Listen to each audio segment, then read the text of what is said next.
Now let's go ahead and look at some examples of scenarios that we'd be putting ourselves into. So right now we have two branches.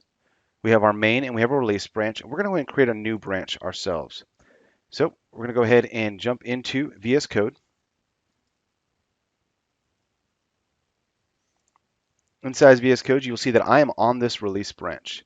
If I wanted to get the most up to date, if there's any changes that someone else made, I can hit the refresh and I can pull down the most up to date of that. That'll give me any changes that were currently in the cloud that I can get pulled down onto my local. I could also in the terminal do a get pull because I've checked out this branch, and so it knows kind of what it's correlated to up in the cloud.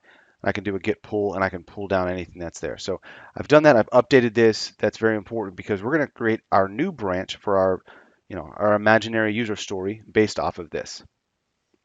So in this imaginary user story, this is going to be something that is a new feature that is going to be added to. It's eventually going to go into this, but we want to make sure it's lined up so we know it's going to go into release 1.0.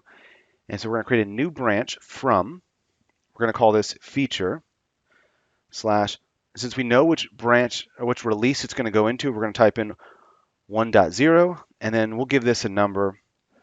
Let's go 10021. All right, so 10021 is going to be our branch. I'm going to go ahead and press enter. And then we are going to, and it's important to kind of look at what we have. Since we had the release checked out previously and we updated it, you will notice that it is in sync with what is in the origin release. You could actually click on this one, or this one. All three of them have the same ID number, and that will let us know that we are pulling down the most up-to-date version of what is currently in the release branch. And so I'm just going to make it a good habit. Click on origin release.1.0. And you can see down at the bottom now we have feature slash 1.0 slash our user story number. And you'll notice that we have our publish branch button here. We have not sent, we have not done anything. And there's actually no changes between this branch and the release. We haven't done any changes to it. So let's say, our user story tells us to change one thing on here.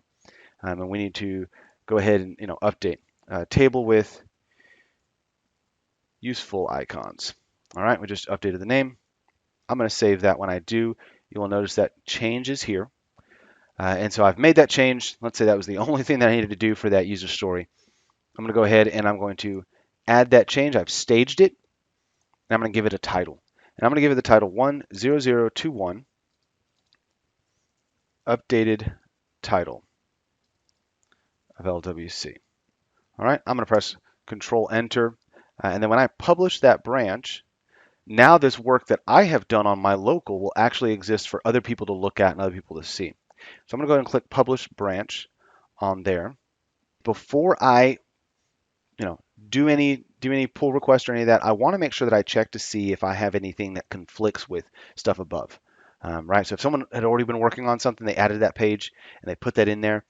I want to make sure that if there's anything that's done, I've checked it out on mine. So I'm going to type in git merge origin slash release slash 1.0. And that's that. I'm just pulling down the most up-to-date changes from that release to see if there's any differences there and see what happens. And so I'm going to do that. Oh, already up to date. So I don't have any, there's no changes that need to be coming in. We are good to go. So now it is in Git, but it is not in the Salesforce environment. So the Salesforce org does not have this change because I haven't done anything with it. In order to get this into the Salesforce org, I can come over to the work that I just worked on.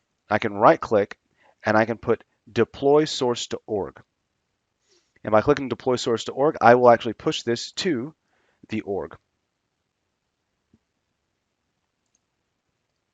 I clicked over to output, make sure I got Salesforce CLI, and you will see that that is the most recent. I've got my time on there, and that tells me that it went in there successfully. I can go into and I can check that out. So now it is in the repo as my branch. It is also in the repo, in the repository, in GitHub, but it is also in the Salesforce org, which is the dev process org, the one that I connected earlier. So now I have those kind of lined up. They are in sync, so you can go to the org and see it, or you can go into the repo and see it. So let's go ahead and switch over to the repo. If I refresh this page, you will see a new branch.